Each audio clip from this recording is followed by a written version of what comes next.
viewers, you're welcome once again to your program NTA Business Matters, the platform where we explore everything business on some of the ideas, trends, case studies that you can actually adopt for your own business enterprises. It's a great honor to have you guys here again. My name is Stephen Hipalibo Lawson.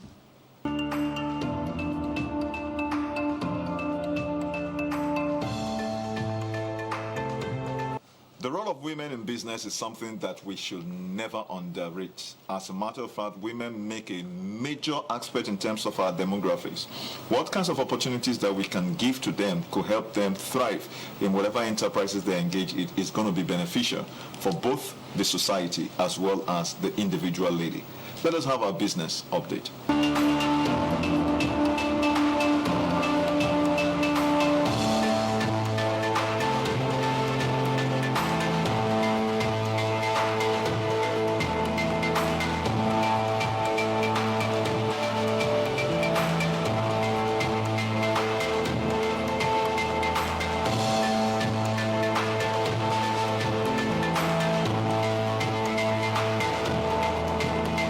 Joining me in the studio today is a fantastic individual who, as a matter of fact, is distinguished in her own right.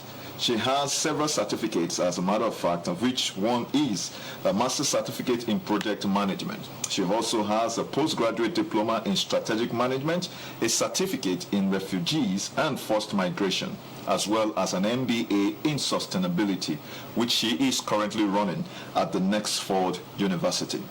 She is an executive board level leader, international civil servant, humanitarian advocate, and president of Women Entrepreneurship Forum of Africa, Women Entrepreneur Forum Africa, which is WEFA Agribusiness and Value Chain here in Nigeria. She's a result-driven executive leader with over 22 years of experience in financial services, humanitarian aid, and management consulting. A lady whose key attribute includes visionary leadership, strategic thinking, and planning, as well as excellent communication and public speaking skills. Our area of expertise also includes international trade and investment, agribusiness and value chain development, corporate event management and marketing, as well as youth empowerment and development.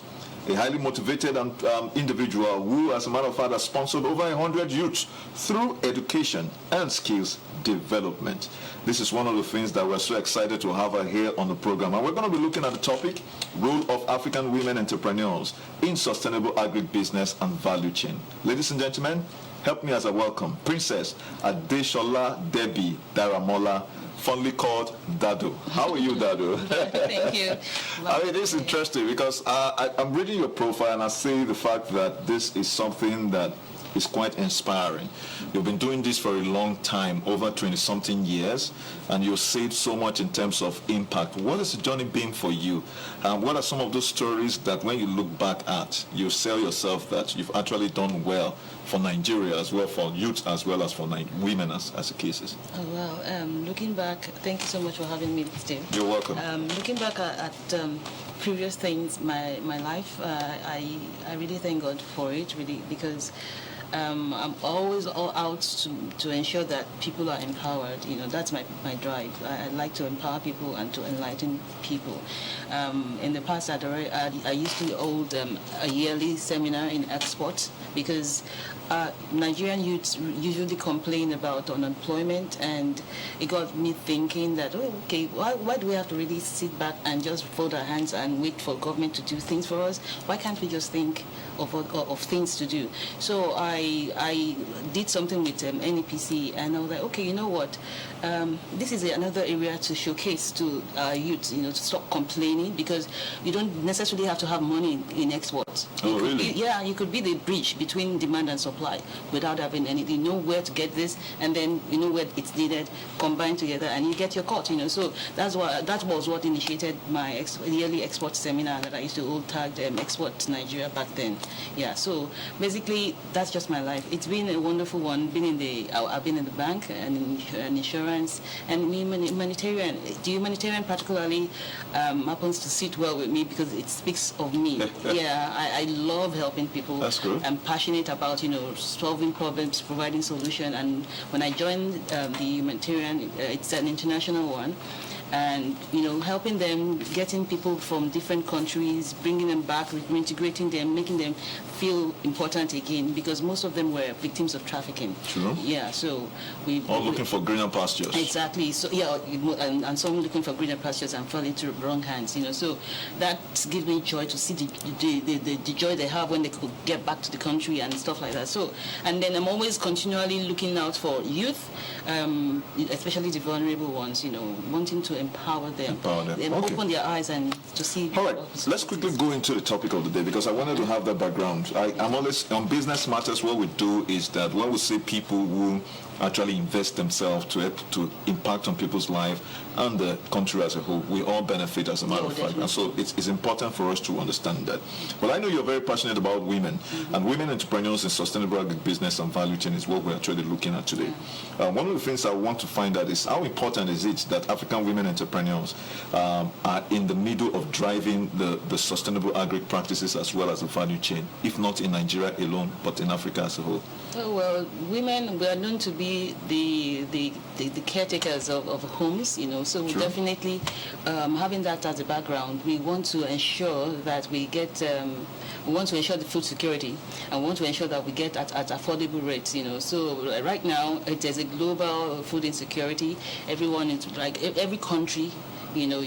So it's not even Nigeria that's facing that. But here we are dealing with food rises, and the food the prices of the food never seems to come down. I'm telling Inflation you, rate so it's obviously global. Yeah, it's global. Okay. I stay in Canada, and I'm here for some projects, So when I got back, I noticed that a lot of things had really changed in the food system, So I got back. I wanted to get buy yam and plantain, and I found out that it's 5,000. My dear, that was even cheap. I was in the market some time ago, last week or last 2 weeks, at K2 or my 12 market, and a tuber of yam was about 6,000-7,000 naira. It got me crazy. I couldn't believe it. I was like, for how many? Yam? Yes, one yam that we used to buy before I left. It was 150 or 200. Oh my God. That got me thinking that, oh my goodness, we need to do something, and it seems to be everywhere. So in Nigeria, what are we doing about it?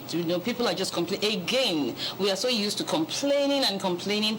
And for me, I don't like, I would complain, but I'm like, okay, in the complaint, I'm thinking way out. So my way out for this now was to engage myself in sustainable farming. Okay. So where I live behind, I have a small garden. I converted it to small farming.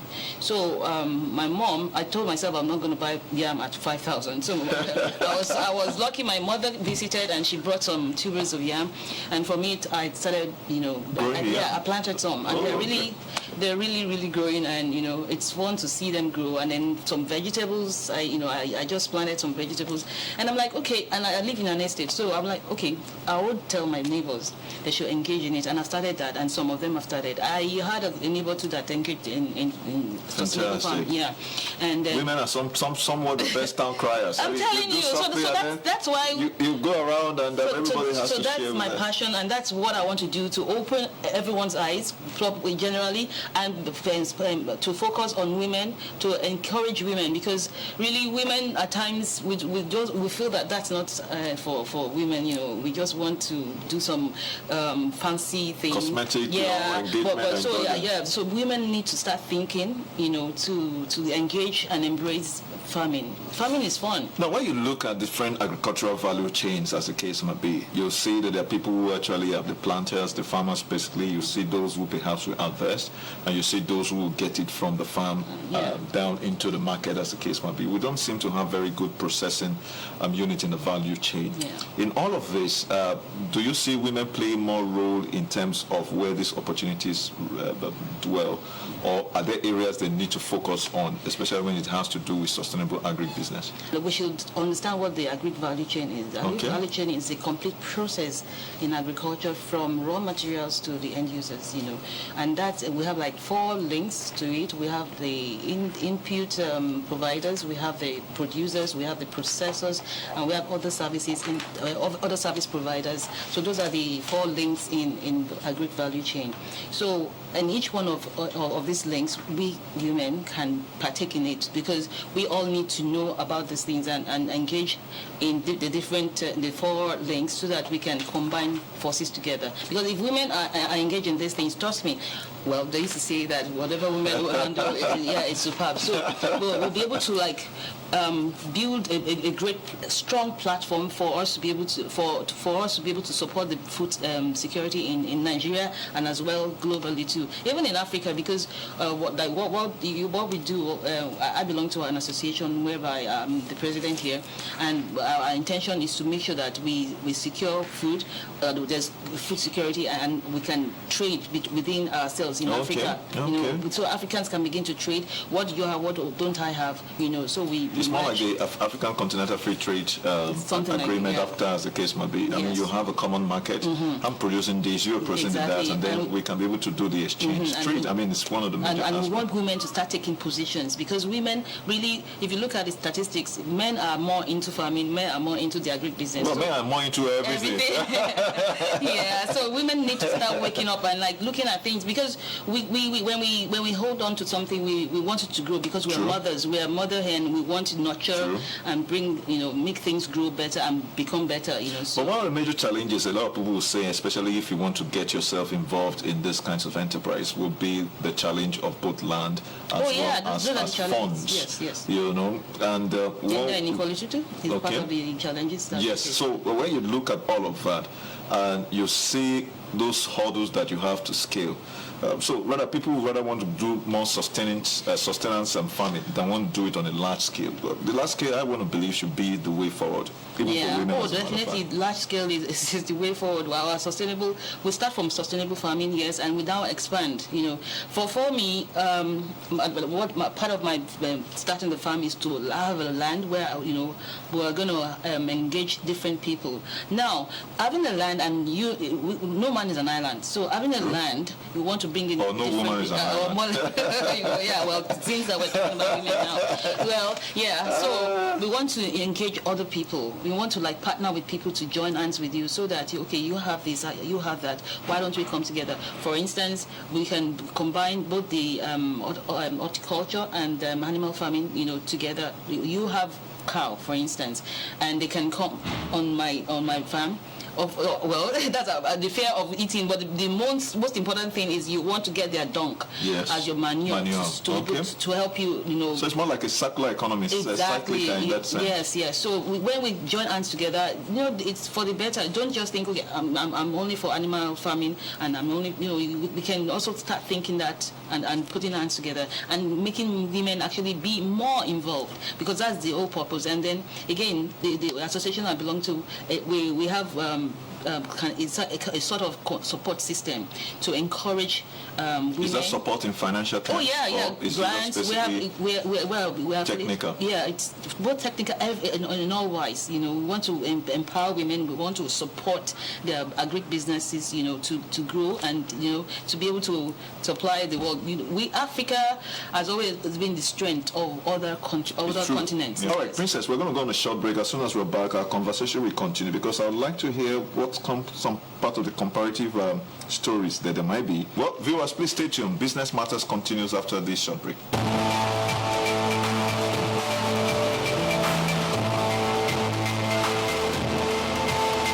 All right, if you've just joined us, this is Business Matters, and I'm in the studio with Princess ADESOLA Daramola, fondly called Dado. She is the president of the Women Entrepreneurship Forum Africa, and we're looking at the topic, the role of African women entrepreneurs in sustainable agribusiness and value chain. Now, Princess, before we went on a break, we looked at some of the support systems that the association that you belong to actually offer to women, especially. Because, like you rightly said, women are not nurturers. Yes. So naturally, whatever they have, they can obviously multiply. We look at government's roles. There is nothing, you said earlier in our earlier conversation, that government can't do everything. That's true. But government needs to be able to build that kind of partnership.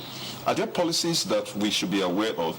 Are there partnerships, are there opportunities that women should know that are out there, that if they can have access, it can help them not only even start, perhaps improve on what they are doing, and of course expand as the case may be? Oh, well, in as much as we can totally depend on our government should actually put some things in place to aid ease of the agribusiness, so they want to government should create, Nigerian government, because we're looking at Nigeria now, should create some policies that will support women and probably create awareness for women too, and also encourage or reward women in that space. Because when we start seeing women taking action or power or being rewarded in that space, I'm sure a lot of women want to come out to engage in that. And then the policies, there are some policies that are really nice, supporting agriculture as a whole, but I think they should also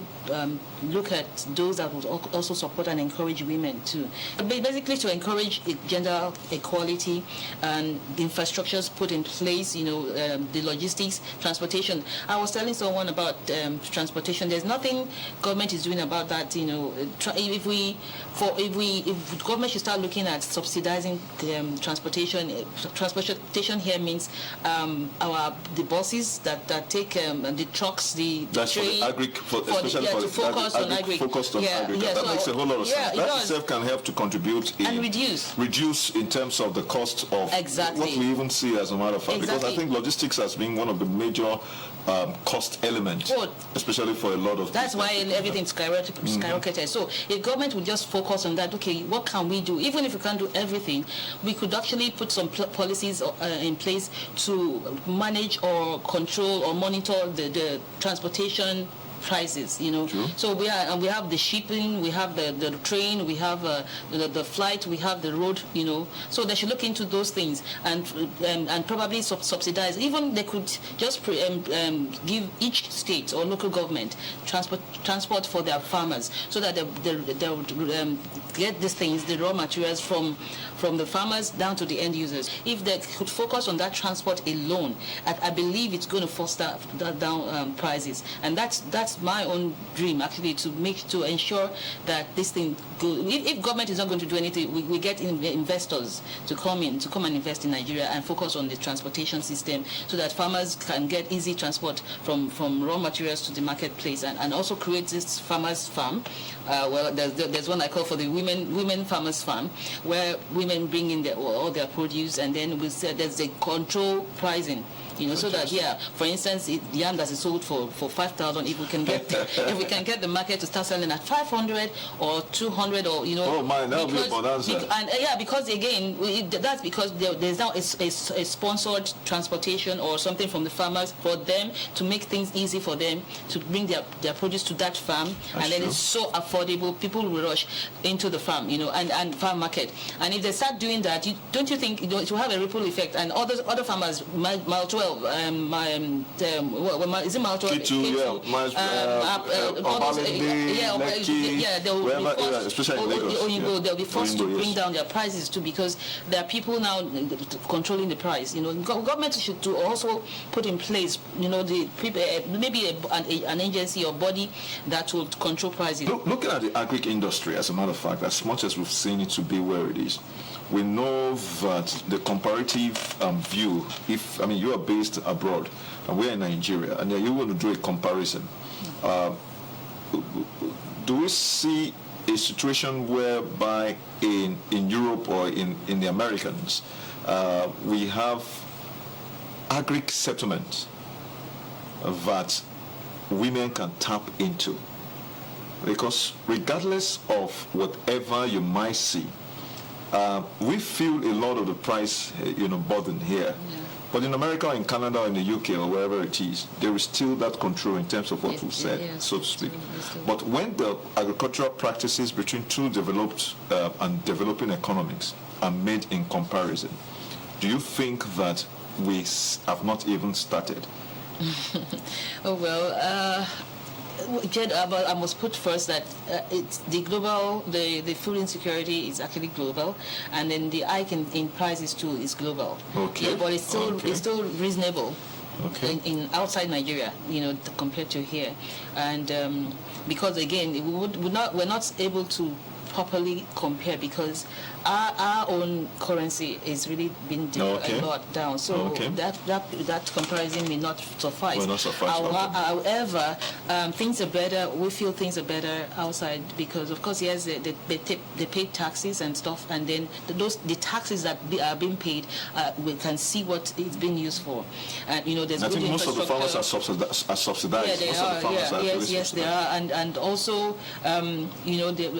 they have mechanized farming, and there are so many things put in place out there that we are yet to come to accomplish here. Why do you think we've actually not embraced agriculture the way other countries have embraced it? Is it that we don't? I don't know. I guess we feel okay with the little farming that we kind of segregate ourselves. We feel that okay, there should be some people. They are farmers. They're probably the farming is probably for illiterates. Farming is probably for those that are in the village. And then we in the urban, we want to we are for the commercial. We are for the high banking, we're for other things other than farming. Meanwhile, we need more farmers. Because farmers we have now are getting old. Most of them are old. The children want to be in they want to get out of the village to come to Lagos. Most people want to come to Lagos or Port Harcourt or Abuja. Most people want to be musicians. Most people want to, they want to go into the fashion industry or something. That no one is really thinking about that, and no one is even encouraging because there's nothing to encourage anyone to want to go into agribusiness. So that's another thing that the government should look into, trying to put in policies that will encourage even the youth to engage in agriculture. How many people can you count in the university that want to study agriculture? They feel it's nothing. You can't get you anywhere. But you must be a doctor. Most people want to study because they want to be doctors, nurses, and engineers and the rest of them. Yeah, exactly. That's it. Now, when we look at the Sustainable Development Goals, for example, and we see that there are several of those goals that focuses on women, too, especially in empowerment of women and the rest of that. And then we look at the agribusiness as the case is. Do we see a situation whereby if there is an international collaboration, especially from Africa, I mean, you have been all around the world in your own different places and aspects. If we see such global collaborations in that area, that will help us to be able to achieve the SDG, the Sustainable Development Goals, in the area in which the women themselves play critical role. Yeah, so there definitely there's a whole lot that will do a whole lot of big change. There's need for international and local to combine forces to be able to secure the food, to be able to curtail the food insecurity that we have globally. For instance, when I used to hold the export seminar, sure, we found out there's this thing that NEPC has in place. They have countries. They call it a map. They have countries, a map manual. It has countries outside international countries that need what we have here in Nigeria. So different countries in the world need different things that we produce here in Nigeria, in Africa. Nigeria, for instance, can go into partnership with different continents. And our government playing big roles in that. Making sure that and working in partnership with NEPC, particularly NEPC and the Ministry of Agriculture. So why are you not running the NEPC partnership or the trade or export? Why am I not running anymore? Oh well, I'm still doing currently. There's a letter put to Raw Materials Ministry, Raw Materials. I think the Raw Materials Development and Research Council in Abuja. We wrote to them and we are expecting their feedback. We're going to we want to partner with them so that we can do stuff in the agribusiness. Create awareness. Yeah, the awareness is important because I remember there was a time we had a guest that myself and my producer, Mr. Tunde Bakari, we went to see exactly what this women, as a matter of fact, were doing. If you look at spices, you look at the spices, the packaging of all of those spices were actually what caught my attention. And of course, the competition is there because you have different other aspects. You look at groundnut oil, for example. A lot of people have been encouraged not to buy unbranded groundnut oil, and you can't blame them so much more. Seriously, even with the palm oil, you know. And you realize that in those areas, especially with palm oil production, you see women very much present. You know, in that area and this rest of it. So if there are platforms or programs that can empower them in terms of concept ideas on how to be able to do in terms of packaging and also do some other things, that itself will make... We do that, like the past the export seminars that we held, we did that in partnership with NEPC. We did that enlightening people and also bringing the stakeholders there to people that package things well and all. And yeah, in agriculture, we do that, and that's what we want to do now. All right. Again, coming up very soon. Thank you so very much, Princess. As I can see, my DOP as well as my producer have given me the sign that we're enjoying ourselves. We don't realize that when you're having a good time, time flies, you know, faster than you can imagine. Probably will report this. Well, as a matter of fact, I want to say a big thank you for being with us on this particular edition, and we will obviously keep the relationship going. Thank you so very much, Princess. Thank you so much for having me. It's a pleasure. Viewers, that's so much we can take on this particular edition of the program. Please stay tuned. Business Matters continues after this break.